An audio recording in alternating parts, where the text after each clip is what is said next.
ఈరోజు మీకు ఒక ఆర్టికల్ సాక్షిలో వచ్చింది. మళ్ళీ నేను రాసిందో మేము రాపించిందో తెలుగుదేశం పార్టీ అఫీషియల్ పేజీ నుంచో కాదు, సాక్షి పేపర్ లో రాసిన ఆర్టికల్ అక్రమాల అంతస్తులు.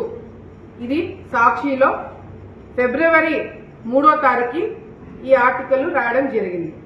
దీంట్లో ప్రధానంగా వీళ్ళు రాసింది ఏంటంటే, ఏదైతే ప్రభుత్వ భూములు అటు ఫారెస్ట్ డిపార్ట్మెంట్ కావచ్చు, ఇరిగేషన్ డిపార్ట్మెంట్ కావచ్చు, ఎండోమెంట్ ల్యాండ్లు ఇల్లీగల్ గా అహోబిలంలో పుణ్యక్షేత్రం దగ్గర అహోబిలం దగ్గర ఇల్లీగల్ కన్స్ట్రక్షన్స్ జరుగుతున్నాయి.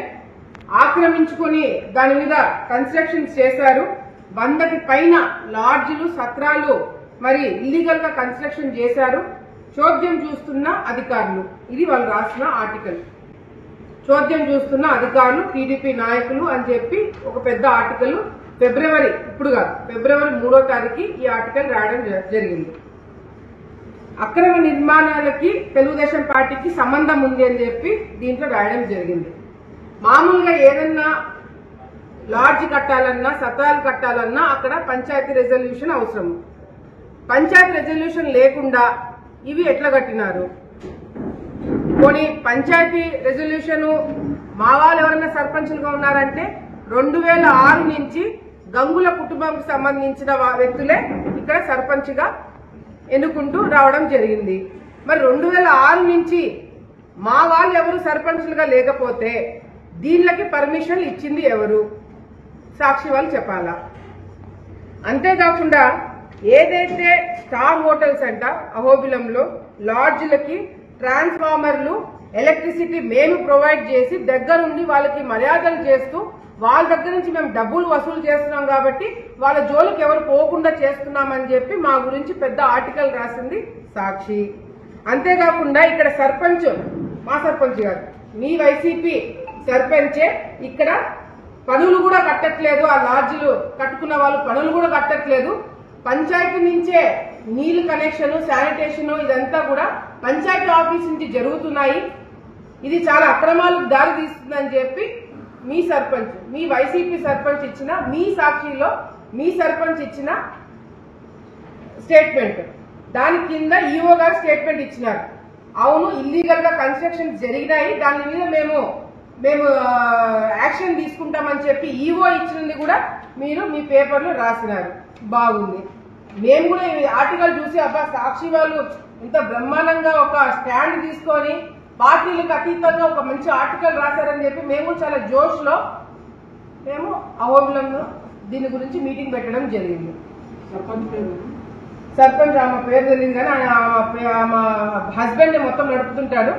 సో ఇదంతా ఎవరైతే ఏమి సాక్షి వాళ్ళకి తెలుసు బాగా ఎవరు సర్పంచ్.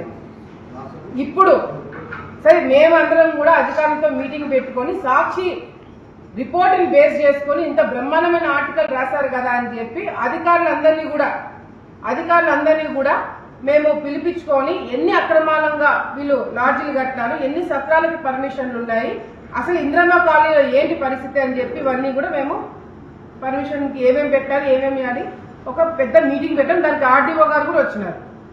చేసినాం అహోబిలం సత్రం దగ్గరనే అందరు అధికారులను కూర్చోబెట్టుకొని దీని మీద మీటింగ్ పెట్టడం జరిగింది. ఇంద్రమ్మ కాలనీలో దీన్ని కూడా రాశారు. ఇంద్రమ్మ కాలనీలో ఇంద్రభవనం. ఈ ఇంద్రభవనం ఎవరితో తెలుసా? దాని పేరు లాడ్జ్ పేరు వచ్చేసి అమృతవల్లి లాడ్జ్ పేరు. ఆ అమృతవల్లికి ఆ లాడ్జ్ పర్మిషన్ ఇచ్చింది ఎవరో తెలుసా? వైఎస్ఆర్సీపీ పార్టీ. ఈ అమృతవల్లికి సంబంధించిన ఎవరైతే ఓనర్ ఉన్నాడో అతను సర్పంచ్ వాళ్ళకి బంధువులో స్నేహితుడో క్లోజ్ అసోసియేట్. వీళ్ళకి అందరికీ పర్మిషన్లు ఇచ్చింది వైసీపీ ప్రభుత్వంలో. గత ప్రభుత్వంలో వీళ్ళ అధికారంలో ఉన్నప్పుడు ఇచ్చిన పర్మిషన్లకి మా గురించి రాస్తున్నారు. సరే దాని గురించైనా యాక్షన్ తీసుకుందామని చెప్పి మేమందరం కూడా దాంట్లో దిగడం జరిగింది.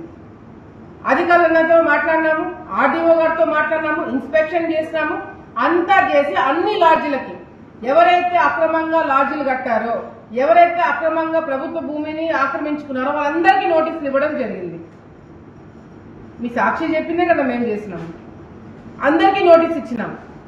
ఎవరైతే ఇల్లీగల్ గా కన్స్ట్రక్షన్ చేసుకొని రెసిడెన్షియల్ కనెక్షన్స్ పెట్టుకొని కమర్షియల్ గా వాడుతున్నారో వాళ్ళందరికీ కరెంట్ కట్ చేయడం జరిగింది. మీరు చెప్పినట్టుగా చేసాము.